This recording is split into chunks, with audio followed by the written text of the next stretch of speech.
Chile, Kris Jenner needs to go hire herself a dream team of lawyers because word on the street is that she's about to get subpoenaed in Diddy's case, and the feds are building an even bigger case against her. Kris Jenner, A.K.A. the biggest mom-ager of our time, is as shady as they come. And it's not just about the loans, the debt, the shady business dealings, falsifying account statements to look richer than she is, and so on. It goes way deeper than that. According to sources, Kris is involved in the freak-off business right alongside Diddy, and she started it with her own daughters, offering them to the highest bidder in exchange for some checks and clout. But it gets worse. Kris is allegedly also a handler for Diddy, and there are rumors that she is personally responsible for procuring below-the-age boys and girls for his freak-offs. But did Kris really pimp her daughters out to Diddy and other men in the industry?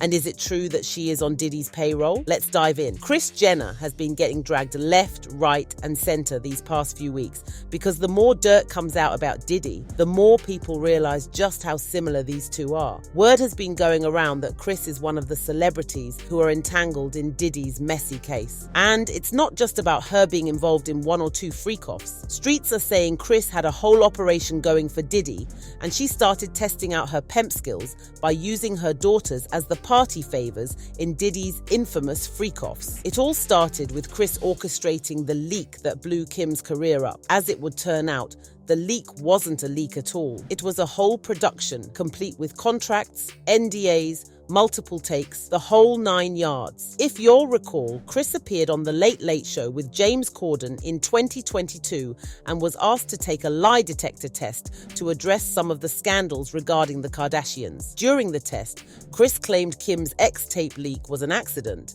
and it looked like she was lying through her teeth. Did you help Kim release her sex tape? It's okay. No. Lie. Ray J quickly hopped online to put Kris, Kim, and the entire Kardashian-Jenner clan on blast for lying about the leak and pinning everything on him. According to Ray J, Kris actually made him sign a contract and carefully planned out the whole thing. He claimed Kris made Kim reshoot the video multiple times before picking the one that had the best angles. They even delayed the leak for months after the tape was recorded to clash with the time when Keeping Up with the Kardashians would launch. Y'all manipulate us to do the shit. I take full responsibility for the act. I was lit. We made a fucking lot of money. I get it. But we together, like, y'all really think that y'all was gonna, I don't know. You know what? Here's how I look at it. Your lawyer, Marty, right? Every time somebody talks shit about y'all of this magnitude, y'all always cease and desist. Y'all shut that shit down. Y'all tried to make Black China look crazy, right? Because you felt like you had the facts. Crickets. Kim ain't responded to this at all because she know what she did. And Kris, you know you ran the play. I'm going crazy tonight as far as like my energy because I'm so like disgusted at sitting back and waiting for what? Like waiting for what? I can't see the comments. I don't give a f about what nobody say. All I care about is my daughter and my son growing up. Like, damn, Pops is 100. Like, Pops would never put anything out without anybody's consent. Imagine how weird and desperate you have to be to orchestrate your own daughter's adult tape leak and plan it out to the T. Chile, Kris Jenner is on another level of unhinged. But that's not even the worst thing she has made her kids do for some fame. You know how Kylie Jenner almost always ends up in problematic relationships with rappers much older than her? Well, that's not a coincidence either. According to sources, Kris encouraged Kylie to hang out with older men from a very young age, and not just any bunch of older men. Kris apparently wanted Kylie to date male black rappers to make the Kardashians look more appealing to their black audience. Baby, Kris couldn't even wait for Kylie to turn 18 before pushing her to the first available rapper. She started letting Kylie hang out with rapper Tyga when she was just 14, and he was 22 with a child on the way. Tyga later spilled the tea about how their whole relationship was orchestrated by Kris. When I stepped in and there was a lot of codes being taught, it was like, you could do this, you should start this, you should start doing your hair like this, or you should do this. You should adapt because you need black people with you because you need culture. If you ain't got black people behind you, you ain't got nothing. See, Kylie and Tyga first met at Kendall's 16th birthday party, the same party that Drake was at, getting all touchy-feely with Kendall, who he was more than 10 years older than. I guess Mama Kris didn't see anything wrong with Drake acting like a creep around her daughter as long as they could get some clout from it. Anyway, Tyga met Kylie at that party and started thirsting after her. It didn't take long for rumors to start floating around that they were an item, but because Kylie was still under 18, Kris put her PR skills to work, shutting down the rumors. The whole time, Kris was giving Tyga unlimited access to Kylie. She even allowed Tyga to come on family trips with the Kardashians, and on those trips, he would make all sorts of weird comments about Kylie, and no one said anything about it. By the time Kris was just 17, Tyga had already gotten a tattoo of Kylie on his arm, and it was pretty much official that they were an item, as if they were trying to make it seem less creepy that their 17-year-old sister was dating a 25-year-old man. Kylie's sisters started saying she was mature for her age, unlike other 17-year-olds. And then, as if it couldn't get any worse, Tyga thought it was a great idea to use Kylie in the music video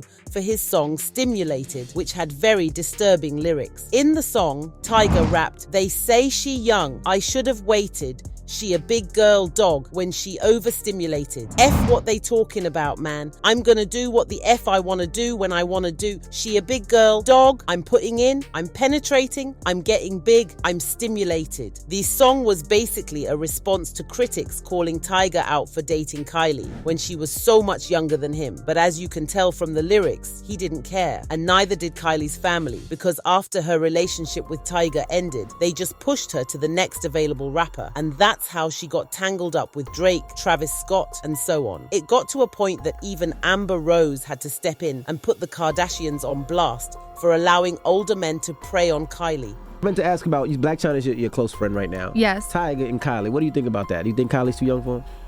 She's 17. Kylie's Bash's age. The law thinks that she's too young for She's him. a baby. She needs to go to bed at 7 o'clock and relax. Who wants a Yeah. girlfriend that you got to make sure what her calcium intake is? Nah, I'm over that. That's ridiculous. He should be ashamed of himself.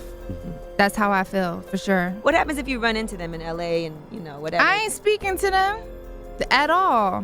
That's ridiculous. He has a beautiful woman and a baby and left that for a 16-year-old that just turned 17. Like, nah. And he still can't legally yet? However, Khloe fired back at Amber saying, "I was a stripper since I was 15 years old," Amber Rose told Fox. "Please don't worry about my sister, who has a career and her ish together at only 17. People who live in glass houses shouldn't throw stones." But Amber didn't back down. She capped back saying, "I'm happy that you brought up the fact that I was a stripper at 15. I'll be that Lil Wets to support my family like your older sister is a wet to support hers. We're even." But it wasn't the last time the Kardashians caught heat for their shady ways. In fact, there were recently rumors that Hulu is seriously considering dropping Keeping Up with the Kardashians because of all the damaging information coming out about them and their relationship with Diddy. While it was later confirmed that Hulu decided to move forward with KUWTK, sources are saying that the decision is still very shaky and the executives at Hulu can change their minds at any time. But can you blame them? With all the hot tea being spilled about Kris and her kids every day, it's not surprising that big studios don't want to associate themselves with the Kardashian-Jenner clan any longer. And don't even get me started on the rumors surrounding the Kardashians lying about their net worth to appear richer than they are, and they'll do anything to maintain that position too. Back in 2022, Kim was investigated by the SEC for promoting the crypto asset Ethereum Max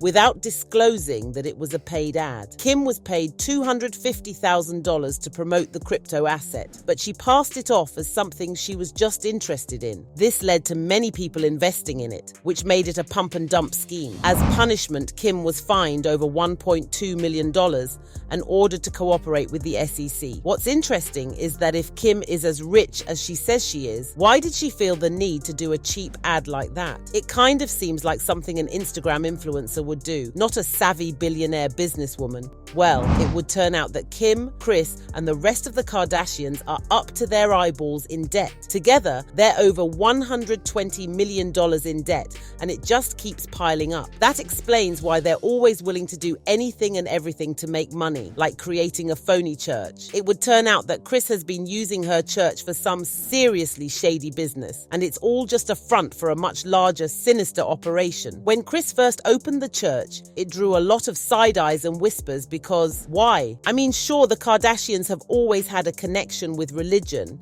and they have close relationships with religious leaders. But going from that to opening a whole church is such a huge leap that it immediately raised red flags. The church, called the California Community Church, is obviously for the elites and their wealthy friends. They charge each member a $1,000 monthly fee to be a part of the community. But that's not all. They also require each member to donate 10% of their earnings as tithe, which in itself is not a bad thing, right? However, according to sources, many of these donations are just ways through which Kris and the Kardashians avoid paying taxes. And if any of their rich friends also want to use donations to the church as a way to avoid taxes, they're more than happy to help. Oh, but it gets much darker. Allegedly, Kris collects these so-called donations from people like Diddy, who want to pay off victims or do transactions that they don't want to be traced to them.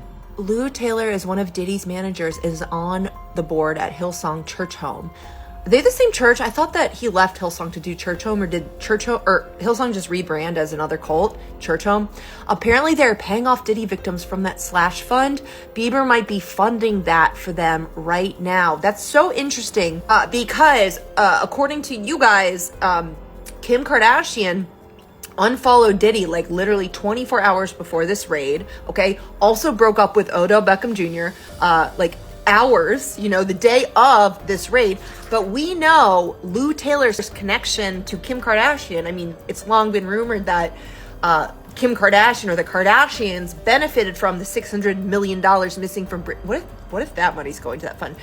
But Lou Taylor like owns or co-owns or has stake in the church that Kris Jenner uses to shield her income and all of her daughter's income from taxes, because she requires they tithe 10% of their income to her fake literally strip mall church.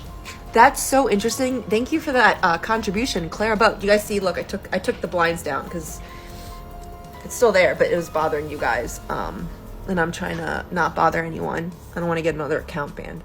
Remember Lou Taylor, the same woman who was responsible for putting Britney Spears in that horrible conservatorship that almost ended her life. The same women that allegedly tried to take advantage of Kanye by getting him hooked on drugs and threatened to take his kids away from him. Well, it would turn out that Lou Taylor is a very close friend of the Kardashians, and they were working together on all the shady deals Lou was making. Sources revealed that Kris worked with Lou Taylor behind the scenes to keep Britney in her oppressive conservatorship, and they raked in almost $600 million from it. Allegedly, Lou also uses Kris's church to meet new celebrities and makes up non-existent medical conditions about them so they can be thrown into a conservatorship and lose control of their money. Whatever money Lou makes from this scheme, she allegedly cleans up through Kris's church and pays Kris a nice chunk of it. Well, you guys, I don't know how it's not more talked about, but Kris Jenner owns this church.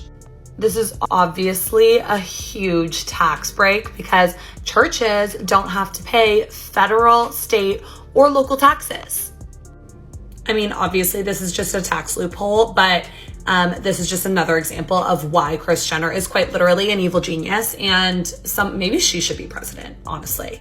It looks like all of that is about to blow up in Kris's face because word on the street is that she's getting implicated in the Diddy case and the feds are hot on her trail. This could mean the end of the Kardashian empire as we know it. And let me tell you, the people are here for it. One person left a comment saying, "If this is true, I hope they are held accountable for their actions just like we would have to. I have never cared about Kim. There has always been something about her I didn't like and have always thought Kim was shady and has no respect for herself." Another person said, "Sorry to say, but Kris has always been wrapped up in making money any way she could. And I suppose the apples haven't fallen far from the tree either, as I believe they'll do anything to earn a dollar." But what do you guys think? Is Kris's involvement with Diddy going to end the Kardashians for good? Leave a comment down below and then check out this next messy video.